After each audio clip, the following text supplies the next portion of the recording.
let's talk about the synthesizers and synthesis. Okay, so you understand, you've watched all those videos I put out there for you. You've watched all the videos in this series, and you think you're ready to go ahead and push some buttons and turn some knobs on your synthesizer, but you're not sure what you want to do there. Or you've got a little bit of an understanding of what you want to do there. So how do you go about doing that? Well, the first thing, what are you trying to create? First of all, you're just trying to make noise. So, that is a huge thing. And I don't dissuade you from that at all, from just turning on the synthesizer, turning parameters on all over the place, turning every parameter everywhere, making noise, all kinds of stuff. I ain't staying up all night long and don't even shave the next day over the weekend and just having a blast. I know that sounds funny, but that can be very true because that's experimentation. And you will definitely, with the understanding that you should have at this point, if you follow direction, that you should have some pretty good understanding of what some of those things are doing. And as you start combining them together, you might learn some new things, in which you are going to learn some new things. So just basically playing around with it, I'd very much recommend that you do. Downloads a bunch of free synthesizers. Be careful of malware and things like that, getting stuff on your computer. I know you can't go out and buy 500 hardware synthesizers, or maybe you can. I don't know. I can't. So, send me one or two that you didn't like. I'll find a use for them. Anyway, so, the thing is just experiment and playing around with them, with the understanding that you have at this point. Just having fun, checking out those parameters, trying to connect them together, do different routings, mess with your samples in your studio, and with the understanding you have now, with all the understanding you have right now, you could probably do some cool stuff right now. So, have fun and turn all the knobs every which way, start experimenting around, pushing buttons and turning knobs and seeing what happens, So when you get done with that and you actually want to create a specific sound, let's go there.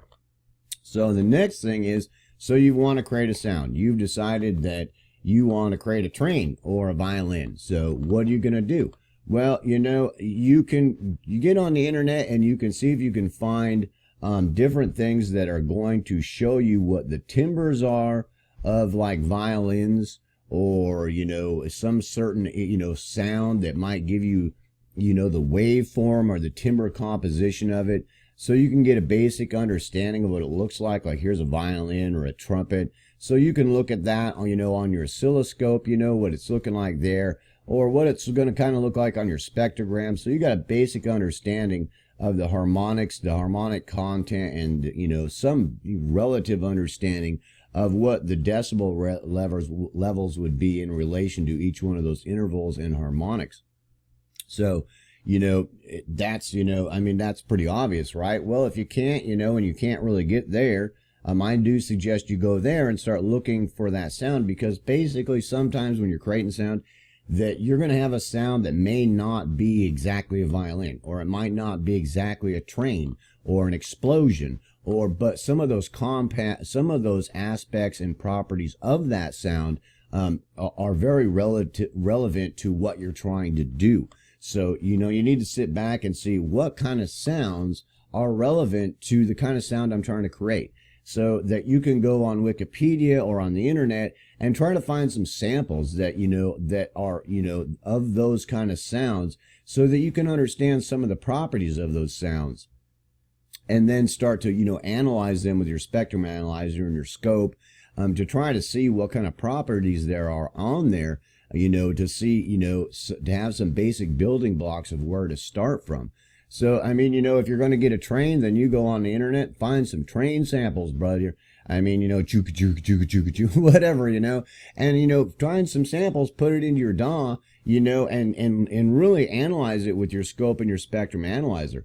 The biggest thing that I can tell you about that is most sounds that you're going to find, if they're very unnatural sounds, they're going to be periodic, like the wavetable synthesizer. If they're not, and they're a lot more natural sound, they're going to be aperiodic. So they're going to be changing over time. And so sometimes it's really hard to get, an exact spectrum reading, or an exact, reading on the scope that you can just go, simulate with your synthesizer. So you want to take some one-shots with your synthesizer and your scope over time at different periods of time to try to get a basic overview of maybe what's happening on there and the changes that are happening in that basic structure. Because I mean, a simple example is like the train, it goes chujuk. All right. So just that one part that, there's a whole lot of aspects of that. And then it's hitting the rail, clink, that's going to be in that sound somewhere. So, you're going to have to try to, look on your spectrogram and your scope to try to map that out. Where is that sound happening? And what does it look like? What's its spectral content on the scope and on the spectrogram, so that you can really see, you can really analyze that sound and break it down into those sections. The first part of it is ch, and you got that sound and you found it, on your spectrogram and your scope, and you're looking at the spectral content of it, and you and you hit that sound, and you found out where that was and the spectral content of that, and the click when it hit that rail, and it made this little click, when it hit the tire or something, click. So you've analyzed each section of that, so you can see the spectral content and how it's going over time, and what kind of a time frame each of those things are happening, all the aspects of sound that we talked about, the ADSR of it, the modulations of it, what kind of modulations are going to be happening decibel and in frequency on the spectrogram and the scope. And, I know that sounds complex, but that's kind of what you need to do to understand, to build that sound. And when you get there doing that and start, that's just a basic, look at it. I mean, it can get a lot more complex. If you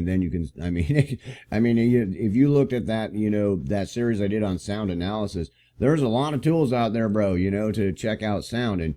And one of them, is, there's a bunch of them. I put a video on there. Not only can your DAW do some things, but there's a bunch of other software out there that can do some really cool things. Sonic Visualizer there, download that, that harmonic visualizer. Those are a couple really cool tools that were developed for analyzing sound, so you can really break it down into its aspects and look at the different sections of it, of what it's doing. So you can analyze that sound so that you can either try to reproduce it or reproduce certain aspects of it, because you'll find that certain sounds will have aspects that you want to incorporate into the sound that you're working on. So I hope that wasn't, I hope that was fairly clear, so that you can understand the process of doing that when you're starting to create a specific sound. So, let's say you're trying to create the violin, you're going to want to go and look at the violin, really understand the violin, and research it some. I mean, one of the biggest things about a violin is that, the triangle wave, that, maybe some people, it's not real obvious that triangle wave, part of why it's shaped like that is because when that bow drags across that string that has the resin on it, that it catches and releases, that causes a type of distortion and harmonic distortion in that sound, and helps create that basic, it starts out, you have a fundamental frequency, and then it starts creating harmonic distortion. Most sounds have a timbre that's, harmonics that are part of it, and harmonic distortion and noise and all kinds of things. And that's a huge aspect of that sound to recreate it, and that's, one of the major causes of it. And, and that's probably might not be right at the front of the violin. So, when you start to research it, you might have to do some digging around on it to try to figure out what's causing that sound. But even if you don't take it that far, that if you've done the things we've just talked about, and, put it in your DAW and Sonic Visualizer and really analyzed what's going on there in the waveform, and, the quasi-periodic nature of it, how it's changing over time. And you may not get an exact, replication of that, because if you download 50 samples from 50 violins, a whole lot of them are going to look real similar, but you'll find that some of them don't look, especially when you're looking at them on the, if you're looking on them at the scope. One thing about that is, if you watch those videos, you don't understand that, if the phases are different on that, then the waveform is going to look different. That violin and that other violin might sound almost exactly the same, but if the phases are different on them, that property alone will cause that waveform on your spectroscope to look different. And you'll be looking at it like they don't hardly even look the same. What's going on there? And that's a phase issue. So how do you break that down? You're going to have to figure out how to break that down. Another tool that you can download is eSynth.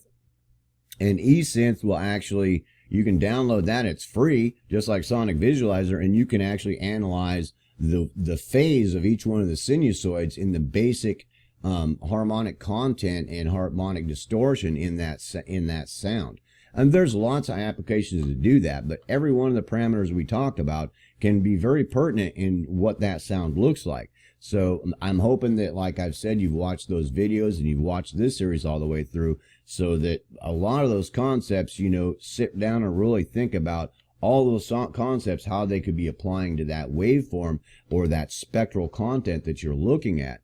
So, that's how you do that, and the next step after you've researched the violin a little bit, you want to go get some samples, find some, if you can get some good samples, get some good samples, get some good and bad samples, get all kinds of samples, dig around at what kind of samples can you get in the violin, and really kind of, analyze that sound about what's going on. Then, you have a basic structure of what you're dealing with. For the two things that we've talked about, either you want to simulate that violin sound with the understandings we've talked about, or you want to use some of the components of that sound because it's got this really cool smooth distortion, and you're like, I want to add that to this other, I've got this mechanical sound or this other natural sound, that kind of sound has got that really nice smooth sound that I want to add to it. So you need to go research it and figure out what is causing that sound by looking at it and analyzing it. So there's a couple series on this channel about actually analyzing sound. And if you've watched all those videos, you should probably have a pretty good understanding how to break down a sound and analyze it fairly well. So that's the first step as far as synthesis. Unless you're just experimenting around and just playing around and seeing what comes up, or you understand, basics, you want to start out with a square wave, you understand what it sounds like, or a triangle wave, or, or a sawtooth or a pulse wave or whatever, and the properties of that, and start from there to actually look at what kind of sounds. And that's another huge thing as far as going through there when you're working with synthesizers and samplers, and you might be adding them together, is to really kind of go look at sounds and what their components are, what kind of components make up a cello and a violin and a horn, and a distorted guitar, a clean guitar, and all those kind of things. Sometimes it can just be on the fly, and you'd be like, well, I really need to know what, a train horn sounds like, what is that? That sound was perfect, and it's like, and you want to emulate it, it's like, and want to try to get what that sound is to try to make it, to reproduce it. Or you got some sound that you've heard on some album, like you heard Van Halen, and you've heard that before, or that thing, that horn coming at the beginning is like, wow. And you're like, well, that is so cool, dude. And I could do this with it. I kind of want that basic structure, but not exactly like that. And then you get that album, get that track, cut it out of there, put it in your sonic visualizer or, the other, analyst, software, and figure out exactly what's going on in that. So you got a really good understanding of what's happening with every aspect of that sound, and, what components it has, so that you can try to, make something similar or, reproduce it or whatever, on a synthesizer and a sampler, or a combination of both. So, I hope that was real simple to understand, and I made that real clear, so that those next steps, are, that are very important for you to start creating some sounds, and digging around and trying to see how some sounds might be similar to what you're doing or what you want to do, or you specifically want to reproduce some sound, and how you're going to go about trying to figure out what that sound, what the components of that sound are and what its properties are, so that you can understand how to either reproduce it or use some of the properties and aspects of that to make some whole new sound that you're going to add with it, or something like that. So that's the first step that we're talking about. And in the next video, we're going to actually pull out the synthesizer and start playing around a little bit. So I hope you enjoyed the vid. Let's pull out the synth. Peace, hope, love.